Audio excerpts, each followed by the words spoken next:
These are the weirdest things that NBA players have done before a game. And the night before each game, I sleep in the opposing team's game shorts. What?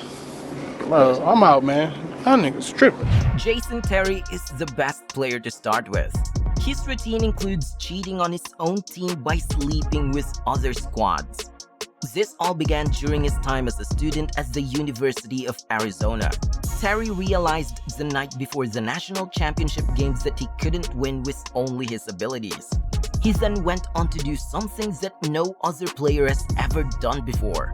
He slept in the shorts of other squads. And the craziest part is that on game day, Terry had very particular requirements regarding what he ate and what he wore. Gotta have the high socks, got it from my father, seen a picture of him in the yearbook. Gotta have a headband, gotta eat some form of chicken before every game. And the night before each game, I sleep in the opposing team's game shorts. This guy must be high. It's not just us. Terry said even his children think he's crazy for doing this.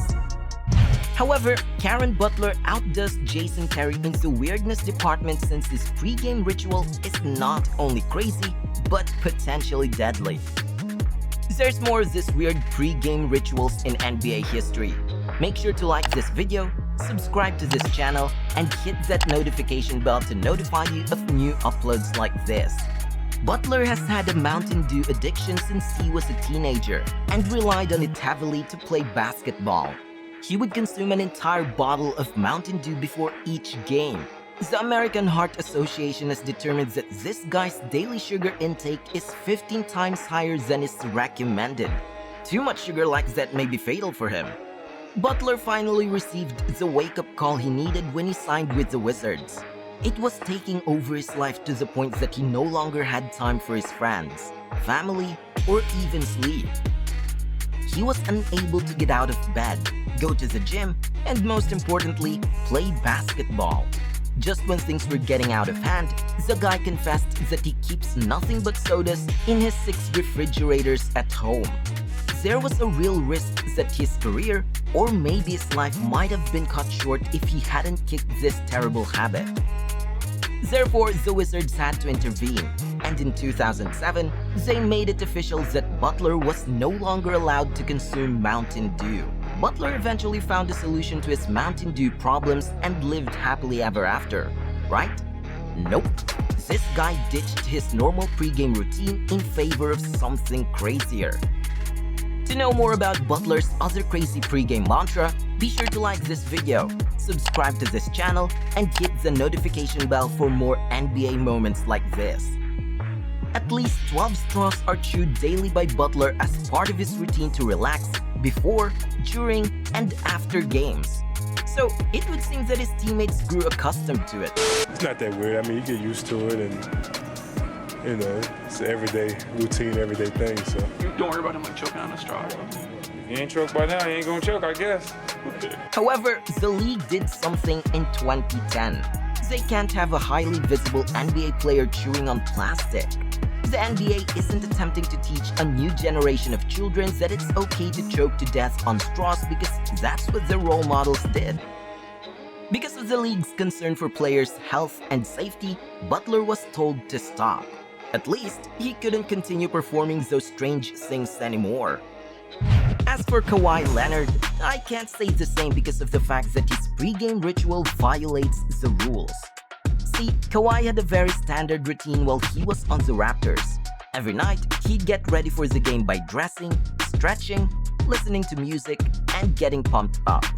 But when he signed with the Clippers in 2019, things took a rather bizarre turn.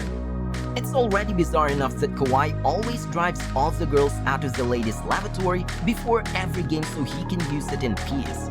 Kawhi is so secretive about whatever he does inside that he has the whole team's training staff stationed outside the door.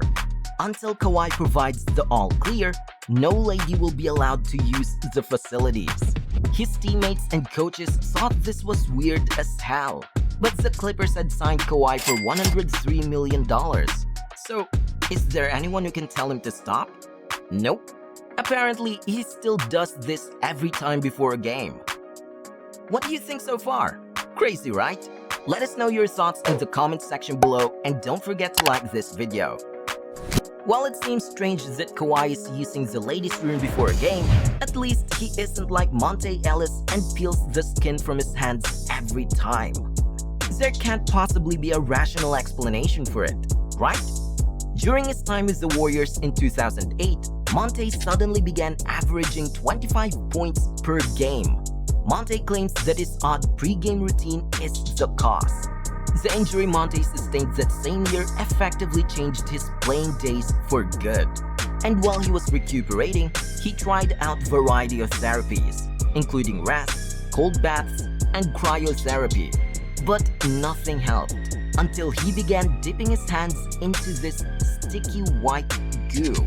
Really warmed my hands up. A few years ago, I had a torn ligament in my left ring finger. Ever since, I've just been doing it and it's just became a habit. Monte used to remove the dead skin of his hands by dipping them in wax and then peeling off the layers. He enjoyed the way it made his skin feel. So he proceeded to do it before every game for the remainder of his career. His hands are said to still feel as smooth as a baby's bottom. Now, Rajon Rondo is a different story altogether. As a member of the Celtics, he developed his bizarre pre-game routine. There, he was introduced to Kevin Garnett, who would become his role model. Kevin was quite passionate about his own traditions. Just look at how he's slamming his head on the hoop and babbling to himself. That's why Rondo looks up to him as a role model, right? Garnett taught Rondo that one's pre-game rituals can make or break a player. And when Garnett proved it by winning a championship, Rondo had no option but to trust him. Therefore, Rondo began planning out his pre-game rituals. Have a jog? Nah. Perform a set of push-ups? Nah. Listening to music? Nah. He confessed to taking 5 separate showers before each game. And there's a rigid timetable for this ritual. His last shower must be 45 minutes before tip-off, and each one is spaced out by 30 minutes. Rondo writes his whole strategy and preparations meticulously before each game, while drenched with water. I'm not sure how it works, to be honest. Does he simply use wet notepad to take notes? Whatever. If you're a germaphobe, I can see why you'd take 5 showers before the game. Now that's one weird pre-game ritual. If you like more videos like this, give this video a thumbs up and click the subscribe button. Now, the name Stephen Curry often comes up. Well, you know that was coming, didn't you? It's because of the bizarre pre-game routines that he's been able to achieve his current level of success. It's hard for any other NBA player to replicate Steph's tunnel shot, which is part of his pre-game ritual. In fact, he bet the Warriors general manager before a game that he could do it.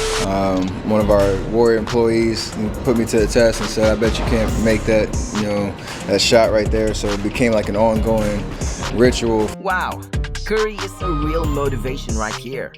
Now, strangely, another of his routines is something we see LeBron James perform. Although, Curry didn't steal the concept from LeBron. Curry's mom is the one who first gave him the idea to write on his shoes as a kind of ritual. College basketball, my mom texted me right before my first practice and she gave me her favorite verse, which is Romans 8:28. My favorite verse was Philippians 4:13, which is I can do all things through Christ who strengthens me. And so I've been writing that on my shoes ever since. Well, it's inspiring to see Steph ascend to the top. Not every NBA player is the same level of success. One NBA star who seemed to have it all has fallen from grace, falling between the cracks and becoming a homeless person. I'm referring to Delonte West here, from being a multi-millionaire to a homeless beggar. I'm back to lead all the game. Believe me when I say that you absolutely must watch this video right now. So go ahead and click that link right now.